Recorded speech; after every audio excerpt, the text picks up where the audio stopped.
बच्चों, इस वीडियो में हम लोग सॉल्व करेंगे एनसीईआरटी के एक्सरसाइज 13.1 का क्वेश्चन नंबर 4। 13.1 एक्सरसाइज हम लोगों को बतानी चाहती है conditional probability. Probability A by B. A एक इवेंट है, घटना। बी भी एक इवेंट है, घटना। दो घटनाएं हैं। प्रोबेबिलिटी ए बाई बी का मतलब होगा बी तो हो ही रहा है, हमको पता है, क्वेश्चन में दिया है कि जो इवेंट बी है वो तो हो ही रहा है, उसके साथ ए भी हो, इस बात की प्रोबेबिलिटी। जैसे मान लीजिए किसी फैमिली में दो बच्चे हैं, ये पता है कि बड़ी वाली बच्ची लड़की है, तो इस बात की क्या प्रोबेबिलिटी होगी कि दोनों लड़कियां ही हों। तो एक हम श्योर कर देंगे कि हमको पता है कि बड़ी वाली बच्ची लड़की है, और उसके बाद कुछ पूछेंगे, तो एक श्योर कर देंगे और एक पूछेंगे, तो इसको कहते हैं conditional probability. Probability A by B का मतलब है जो नीचे है वो तो हो ही रहा है, जो गिवन है वो नीचे रहेगा, और जो फाइंड आउट करना है वो ऊपर रहेगा। प्रोबेबिलिटी ए बाई बी का फार्मूला होता है नीचे की प्रोबेबिलिटी नीचे और दोनों के इंटरसेक्शन की प्रोबेबिलिटी ऊपर।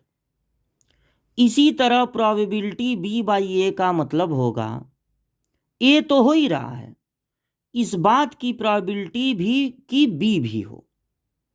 तो यहां फिर वही फार्मूला लगेगा, नीचे की प्रोबेबिलिटी नीचे और दोनों के इंटरसेक्शन की प्रोबेबिलिटी ऊपर। एक बात और, सेट में हम लोग पढ़ते हैं कि cardinal number of A union B equal होता है cardinal number of A plus cardinal number of B minus cardinal number of A intersection B. अगर हम टोटल नंबर ऑफ एलिमेंट को एस से डिनोट करें, सारे एलिमेंट को एस से, तो एन एस का मतलब होगा कार्डिनल नंबर ऑफ एस। अगर कार्डिनल नंबर ऑफ एस से मतलब सैंपल स्पेस से मतलब टोटल से पूरे इक्वेशन को डिवाइड करते हैं, तो यूनियन में कितने एलिमेंट हैं अपॉन टोटल कितने एलिमेंट हैं, ये होगी यूनियन की प्रोबेबिलिटी। ए में कितने एलिमेंट हैं अपॉन टोटल कितने एलिमेंट हैं, ये हो जाएगा ए की प्रोबेबिलिटी।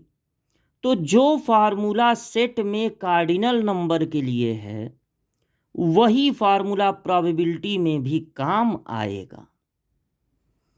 अब यहां पर जो क्वेश्चन है वो दिया है evaluate probability A union B. Union B की प्रोबेबिलिटी निकालनी है, फाइंड आउट करनी है, और गिवन है कि double probability of A equal to है probability of B equal to है 5/13। इस बात को समझिए, ए के होने की प्रोबेबिलिटी का डबल इक्वल है बी के होने की प्रोबेबिलिटी और इक्वल टू है 5/13। यानी ये पहला वाला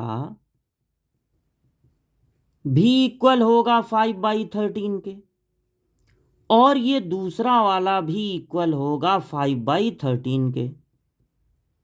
जब 2 को इधर ट्रांसफर करेंगे तो प्रोबेबिलिटी ए आएगा 5/26, 13 2 जा 26।